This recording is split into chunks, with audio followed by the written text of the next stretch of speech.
Happy iPhone 16 pre-order day. And man, this year was by far the smoothest year yet. Even more smooth than last year. But there might be a reason for that, and we'll talk about that in a moment. Anyways, you guys know the deal. This is an annual tradition here on the channel. I'm going to talk about which iPhone 16s I pre-ordered and why, along with what Apple Watch Series 10 I pre-ordered and why. So if you got lucky enough to pre-order an iPhone 16 this morning, let me know what configuration you got down in the comments below and if you're going to be getting it on launch day. So before we discuss the colors and the storage options I chose, let's rewind back to this morning. 'Twas the night before Christmas and I have all of my iPhones set up for pre-order tomorrow. Let's hope everything goes smoothly. Good morning. It is currently 7:57 a.m. We are up for the iPhone 16 pre-orders. I'm excited, and I don't think it's going to be as crazy as last year. I think that iPhone 15 had way more hype than the iPhone 16, but we'll see. We're all in this little sphere that's not reality, so we'll see how the pre-orders go. But I'll show you my setup here. So we've got 3 devices. We've got my iPhone, iPad, and a MacBook, just in case. We got our breakfast here along with our water. So we'll see how it goes. I'm hoping for no major payment issues or no issues with any of the phones slipping dates. I'm gonna do pickup anyways. In-store pickup is always the way to go. But yeah, we've got about 2 minutes to go now. So let's see how this goes. It is 8:06 and I still don't have any of my stores up. Oh, there we go. The iPad got in first. The iPad got in first. Okay, that's crazy. Let's go. All right, forget all you other phones and MacBooks. Oh, I gotta have the last digits of my card? I have no idea. Done.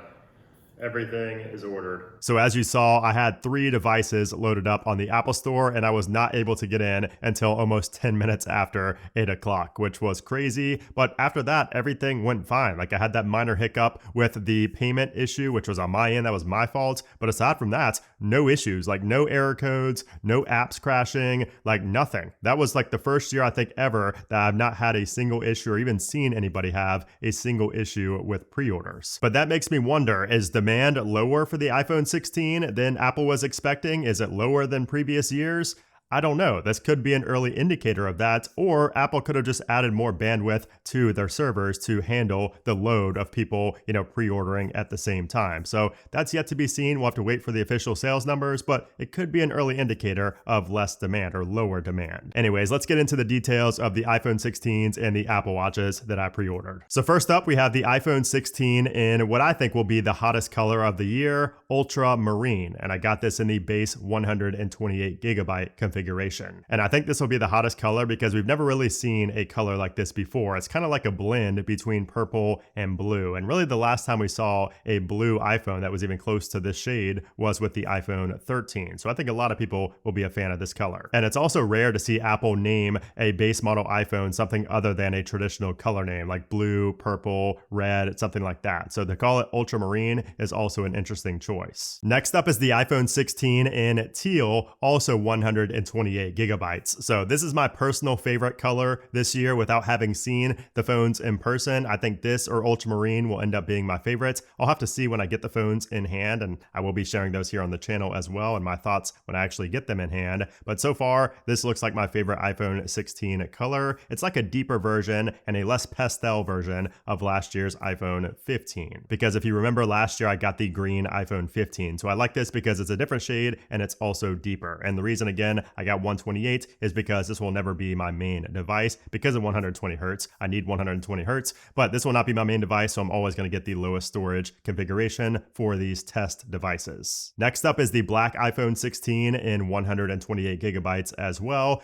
Black is a safe color. You can never go wrong with a black iPhone. Again, this will just be a test device, so nothing really special to say about this other than the fact that I hope it's a little bit different than last year's black. Maybe more of like a graphite than a black, but we'll have to wait and see. The pictures make it look like it might be a slightly different shade and a slightly different tone, but we'll have to see. Next up is the iPhone 16 Plus, and I got this in white, also 128 gigabytes. So the 16 Plus is going to be the successor to last year's battery champion, the iPhone 15 Plus. So I will absolutely be doing a battery test here on the channel to see if the Plus model reigns champion again this year, if they can go back to back. So we'll have to wait and see. And again, I did get white because once again, it's just a safe color. It's just like black. You can really never go wrong with a white or a black iPhone. And again, 128 because this will not be my main device. And then we also got the iPhone 15 Plus in pink. Again, 128 gigabytes. And I got this other iPhone 15 Plus again, just to compare the colors here on the channel, but also this pink looks very interesting. So I have the 15 Plus in pink as well. So I will be comparing the 15 Plus and the 16 Plus side by side because this shade of pink looks quite different actually than last year's more pastel, more toned down version of pink. So I'm waiting to see what this looks like. And again, 128 because it's not going to be my main device ever. Okay, so now let's get to the pros. So I got an iPhone 16 Pro white titanium in 128 gigabytes. So last year was the first year I stuck with the Pro Max for the entire year because it was light in my hands. It felt great. The corners felt great in my hand. I stuck with the Pro Max for good. But this year, Apple is upping the size of the Pro Max to 6.9 inches, and I'm afraid that might be too large. Now, the reason I only got 128 gigabytes is because I don't know for sure if I'm going to use the Pro over the Pro Max, so I didn't want to get a larger configuration than I needed to.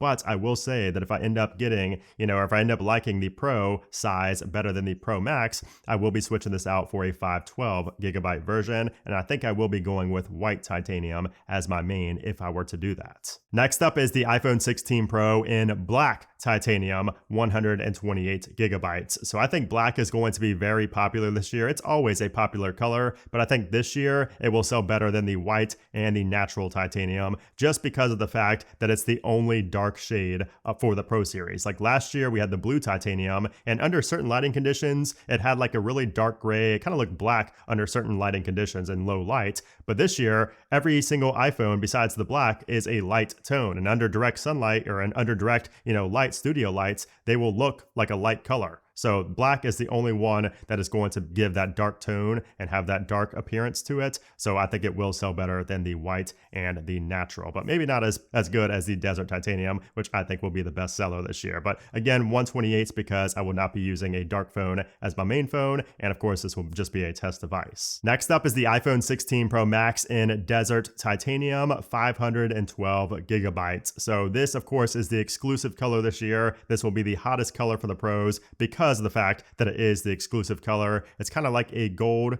color. However, under direct light, it does look kind of similar to natural. So I'm kind of put off by that. We'll have to wait and see how it actually compares to the natural titanium from last year and also from this year. So we'll have to wait and see on the actual color if I actually like it in person. But I did get 512 because it will likely be my main device, despite the Pro Max now being 6.9 inches. That might end up being too large, so I might have to go down to a Pro. But again, it's too early to say. This is just speculation until I actually get them in my hands. And then lastly, we got the 16 Pro Max in natural titanium, 256 gigabytes. So I did have to get the natural titanium as well, just to complete all of the colors. So I have all the colors to show you guys. And I am really curious to see how natural titanium will compare to last year's natural titanium for the 15 Pro lineup. Will it be different? Will it be the exact same?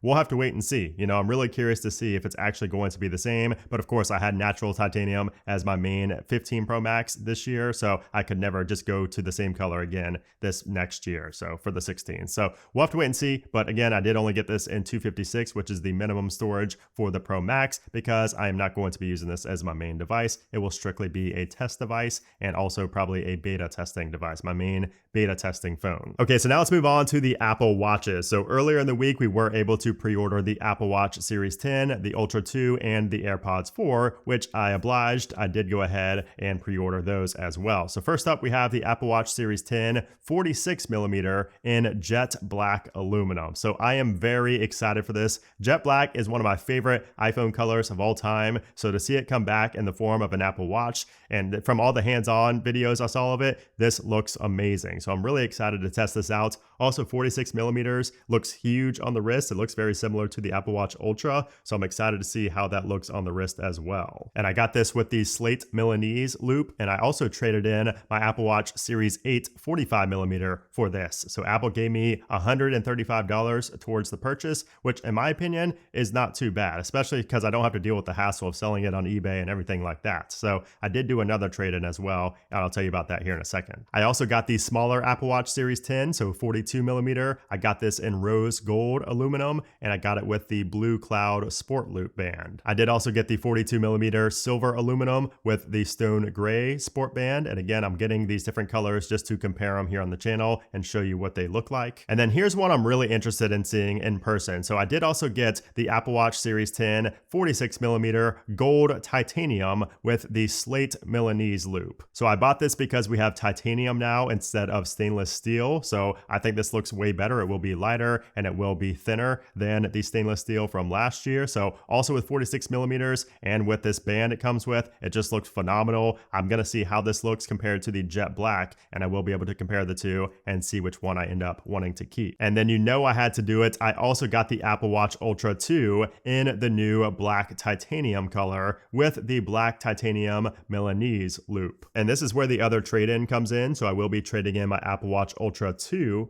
the regular Apple Watch Ultra 2 color, for this Apple Watch Ultra 2 in black, and I will be getting $365 for this, which again, I don't think that's too bad for not having to deal with the hassle of other people and eBay fees and all that. And I did also get both of the AirPods 4 models, so the active noise cancellation model and the regular non-ANC model. So I'm very curious to see how these are going to sound in terms of canceling out noise and just overall sound quality compared to the AirPods Pro 1 and 2, since we do not have silicone ear tips. So having noise cancellation and transparency mode with no silicone tips is pretty impressive, but we'll have to wait and see how the sound quality is and how the noise cancellation is compared to the AirPods Pro. So that is everything I pre-ordered, and we will get to the grand total here in a moment, but I did want to address a few things first. So number one, I did pay for everything in full. Number two, I did buy all of my phones unlocked. So I never go through a carrier because eSIM makes it simple now, and I just don't like all the hassle that comes with getting phones,